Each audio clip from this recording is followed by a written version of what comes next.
தமிழக குடிமக்களின் நல்வாழ்வை மேம்படுத்துவதற்கான அன்புச்சோலை திட்டம் திருச்சியில் முதலமைச்சர் மு.க. ஸ்டாலின் இன்று தொடங்கி வைக்கிறார்.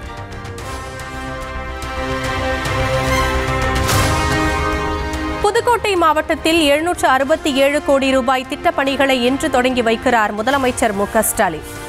கீரனூரில் நடைபெறும் நிகழ்ச்சியில் பயனாளிகளுக்கு நலத்திட்ட உதவிகளை வழங்குகிறார்.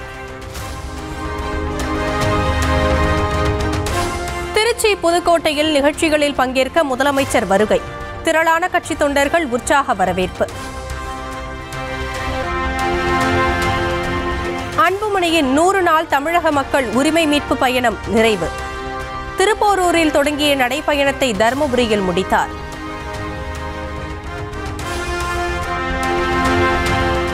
நடைப்பயணத்தின் மூலம் பல பிரச்சனைகளுக்கு தீர்வு கிடைத்துள்ளதாக அன்புமணி பேச்சு.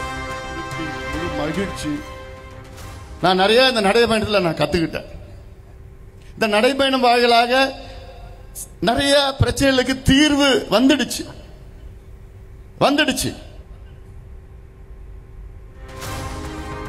நெசவாளர்கள், விவசாயிகள், மீனவர்கள் குறைகளை கேட்டறிந்ததாகவும் தகவல். திமுக ஆட்சியில் எந்தவித புதிய திட்டங்களும் தொடங்கப்படவில்லை என்று அன்புமணி பேச்சு. டாஸ்மாகில் தொடங்கி கனிம வளம் வரை பல கோடி ரூபாய் ஊழல் நடைபெற்றதாக குற்றச்சாட்டு. திமுக அரசால் செயல்படுத்தப்பட்ட நீர்ப்பாச திட்டங்கள் எவ்வளோ? 0. திமுக அரசால் புதிதாக தொடங்கப்பட்ட மாவட்டங்கள் எவ்வளோ? 0. திமுக அரசால் புதிதாக தொடங்கப்பட்ட மருத்துவக் கல்லூரிகள் எவ்வளோ? 0. திமுக அரசால் புதிதாக உருவாக்கப்பட்ட MBBS இடங்கள் எவ்வளோ? 0. திமுக அரசால் புதிதாக மேற்கொள்ளப்பட்ட சமூக நீதி நடவடிக்கைகள் எவ்வளோ? 0. திமுக இந்திய தேர்தல் ஆணையத்தின் இணையதளத்தில் SIR படிவத்தை நிரப்புவதற்கான வசதி அறிமுகம். ஆதார் அட்டையில் உள்ள பெயருடன் பொருந்தும் வாக்காளர்கள் மட்டுமே பயன்படுத்த முடியும் என்று அறிவிப்பு. வாக்கு திருட்டுக்கு எதிராக விழிப்புணர்வை ஏற்படுத்த கர்நாடகாவில் கையெழுத்து இயக்கம். 1,12,00,000 பேர் கையெழுத்திட்டிருப்பதாக மாநில அரசு தகவல்.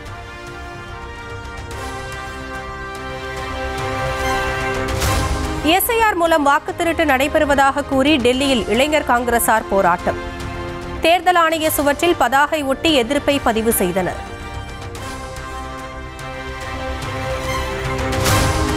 பீகாரில் இறுதிக்கட்ட தேர்தல் நடைபெறும் 122 தொகுதிகளில் பிரச்சாரம் ஓய்ந்தது. நாளை வாக்குப்பதிவு நடைபெறுவதையொட்டி ஏற்பாடுகள் தீவிரம். பீகார் தேர்தலையொட்டி எல்லைப் பகுதியில் கண்காணிப்பு தீவிரம். இந்தியா நேபாளம் எல்லை 72 மணி நேரத்திற்கு மூடப்படுவதாக அறிவிப்பு. காஞ்சிபுரம் அருகே தரமற்ற முறையில் கட்டப்பட்ட பாஷ்யம் அடுக்குமாடி குடியிருப்புகள். கட்டிட தரம் குறித்த பரிசோதனை முடிவுக்கு பிறகு உரிய நடவடிக்கை எடுப்பதாக நிறுவனத்தினர் உறுதி. தவிக தலைவர் விஜய் வெறும் அட்டை என்று கண்காட்சி செட்டுகளுடன் ஒப்பிட்டு துணை முதலமைச்சர் உதயநிதி ஸ்டாலின் மறைமுக விமர்சனம். சிலர் அடித்தளமே இல்லாமல் அரசியலுக்குள் நுழைவதாக கடும் தாக்கு. நிச்சயமாக பலமாக இருக்கும். இன்னைக்கு அரசியல சில பேர் பேஸ்மெண்டே இல்லாம உள்ள வர முயற்சிக்கிறாங்க. எக்ஸிபிஷன் போவோம், பார்த்திருப்பீங்க. கண்காட்சி வருஷத்துக்கு ஒரு முறை நடக்கும். அங்க போய் பாத்தீங்கன்னா திடீர்னு ஒரு தாஜ்மஹால் மாதிரியே ஒரு செட்டு போட்டிருப்பாங்க, ஐஃபில் டவர் மாதிரி ஒரு செட்டு போட்டிருப்பாங்க. உடனே பெரிய கூட்டம் கூடும். நம்ம ஊருக்கு தாஜ்மஹால் வந்துருச்சுப்பா, நம்ம போய் ஒரு செல்ஃபி எடுத்துப்போம்பா அப்படின்னு இளைஞர்கள் போய் நிச்சயம் போட்டோ எடுக்கத்தான் செய்வாங்க. அவ்வளவு ஆர்வம். அதெல்லாம் வெறும் அட்டை. அதற்கு எந்த விதமான அஸ்திவாரமோ கொள்கையோ கிடையாது. சும்மா தட்டுனா போதும். ஒரு சின்ன காத்தடிச்சா போதும்.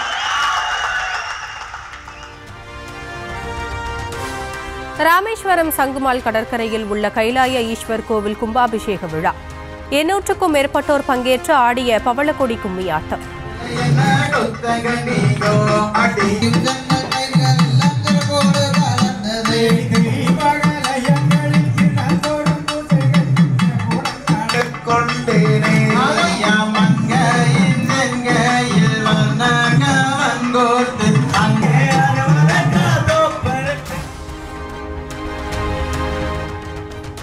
93வது இந்திய விமானப்படை தினம் கோலாகல கொண்டாட்டம்.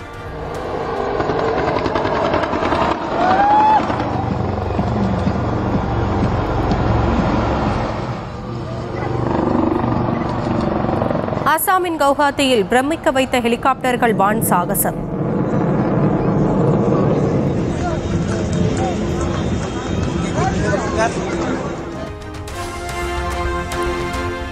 ISIS பயங்கரவாத அமைப்புடன் தொடர்புடைய மூவர் குஜராத்தில் கைது. நாடு முழுவதும் பல்வேறு இடங்களில் தாக்குதல் நடத்த திட்டமிட்டிருந்த நிலையில் தீவிரவாத சதி முறியடிப்பு. டெல்லியில் நாளுக்கு நாள் காற்று மாசு அதிகரித்ததால் கொந்தளித்த மக்கள்.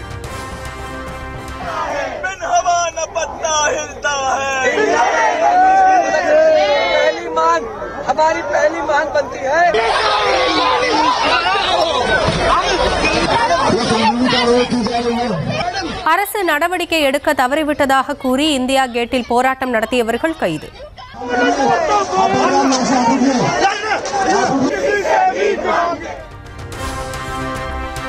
SIR சதி என்பதை உணர்ந்தே ஆரம்பத்தில் இருந்து திமுக எதிர்த்து வருவதாக முதலமைச்சர் மு க ஸ்டாலின் வீடியோ வெளியீடு. வாக்காளர் பட்டியல் தீவிர திருத்தத்திற்காக கொடுக்கப்பட்ட படிவங்களிலேயே பல்வேறு குழப்பங்கள் உள்ளதாகவும் சாடல். SIRக்காக வழங்கப்படுகிற கணக்கீட்டு படிவத்திலேயே எத்தனை பிரச்சனைகள் குழப்பங்கள் இருக்குன்னு உங்களோடு பகிர்ந்துக்க நினைக்கிறேன். இதோ எனக்கு கூட இந்த எனுமரேஷன் ஃபாரம் கொடுத்துருக்குறாங்க. உங்களில் சில கையிலையும் இந்த ஃபாரம் என்னால் வந்து சேர்ந்துருக்கும்.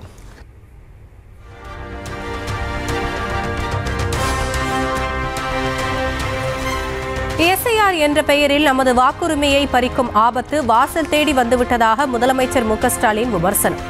ஜனநாயகத்தை பாதுகாக்க அண்ணா அறிவாலயத்தில் தொடங்கப்பட்டுள்ள வார் ரூமை தொடர்பு கொள்ளவும் மக்களுக்கு அறிவுறுத்தல்.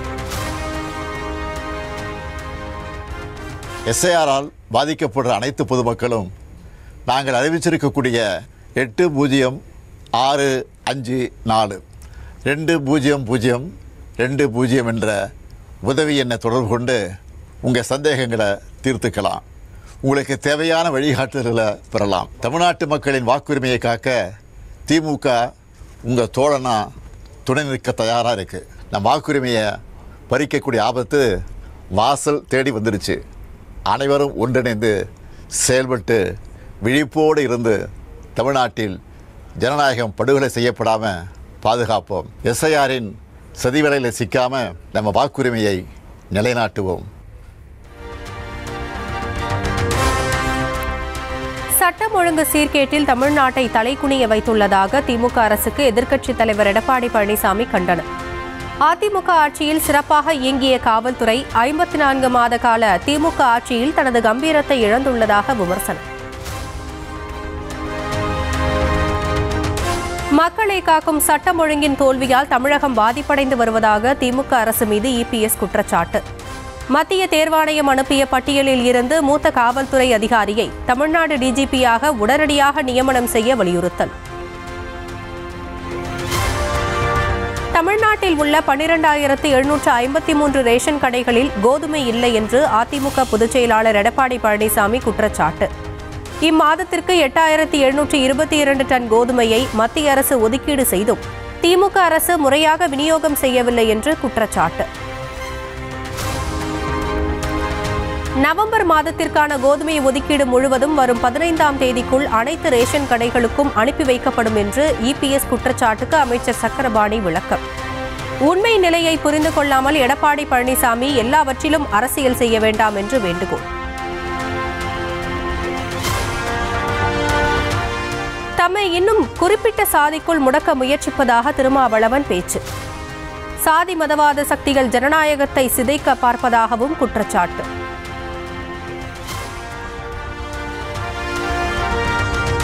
தவிக வழக்கறிஞர் உள்ளிட்ட 3 பேரிடம் விசாரணை நடத்திய CBI அதிகாரிகள். கூட்ட நெரிசல் சம்பவம் தொடர்பாக 4 நாட்களில் 28 பேரிடம் தீவிர விசாரணை. மயிலாடுதுறை மாவட்டம் பொறையார் அருகே பள்ளி வாகனத்தை வழிமறித்து தாக்கிய வழக்கில் 3 கைது. போலீசார் நடவடிக்கையின் போது தப்பிக்க முயன்ற ஒருவருக்கு கையில் எலும்பு முறிவு. கேரள கேரளாவில் புகழ்பெற்ற குருவாயூர் கோவிலில் முகேஷ் அம்பானி சுவாமி தரிசனம். குருவாயூர் தேவஸ்தானம் சார்பில் பல்நோக்கு மருத்துவமனை கட்டுவதற்காக முதற்கட்டமாக 15 கோடி ரூபாய் நன்கொடை.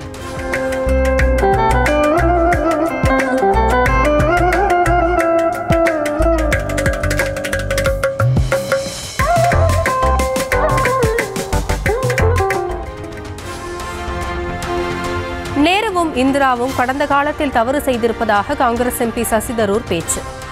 அத்வானியை புகழ்வதற்காக சொந்த கட்சி தலைவர்களை விமர்சனம் செய்ததால் காங்கிரசார் அதிருப்தி. திரௌபதி முர்மு முன்னிலையில் அங்கோலா அரசுடன் புரிந்துணர்வு ஒப்பந்தங்கள் கையெழுத்து. அங்கோலா நாட்டுக்கு அதிவிரைவு வந்தே பாரத் ரயில்களை வழங்குவதாக அறிவிப்பு. பிரேசிலில் பெட்ரோல் விற்பனை நிலையத்தை தாக்கிய சூறாவளி. காற்றின் வேகத்திற்கு தாக்குப்பிடிக்க முடியாமல் பறந்த பொருட்கள்.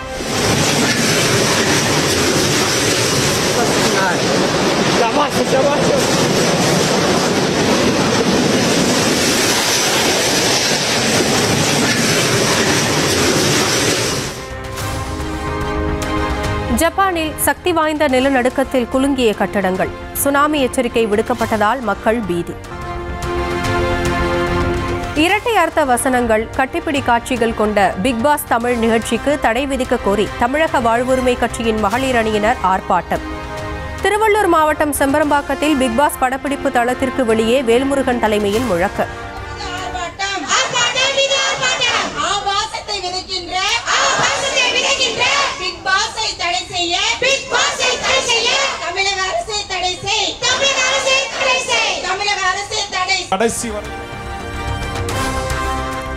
பிக் பாஸ் தமிழ் நிகழ்ச்சியை ஒழுங்குபடுத்தாவிட்டால் விரைவில் தக்க பாடம் புகட்டுவோம். தமிழக வாழ்வுரிமை கட்சி தலைவர் வேல்முருகன் ஆவேசம். எல்லா காவல்துறை டிஜிபி, ஏடிஜிபி, கமிஷனர் எல்லாருக்கும் இதில் ஏற்படுற பாதிப்புகளை விரிவாக எழுதியாச்சு. உங்களுக்கு எங்கள் மொழியில் விரைவில் சரியான பாடத்தை நாங்கள் தெரிவிப்போம். உலகின் மிகப்பெரிய சிலந்தி வலை கிரீஸ் அல்பேனிய எல்லை அருகே கண்டுபிடிப்பு. 100 சதுர மீட்டர் குகைக்குள் 1,11,000 சிலந்திகள் வாழ்வதாக தகவல். பீகாரில் தேர்தலுக்கு முன் 4 சிறப்பு ரயில்கள் இயக்கப்பட்டது குறித்து கபில் சிபில் விமர்சனம். ரயிலில் சென்றவர்கள் உண்மையான வாக்காளர்களா என்றும் கேள்வி.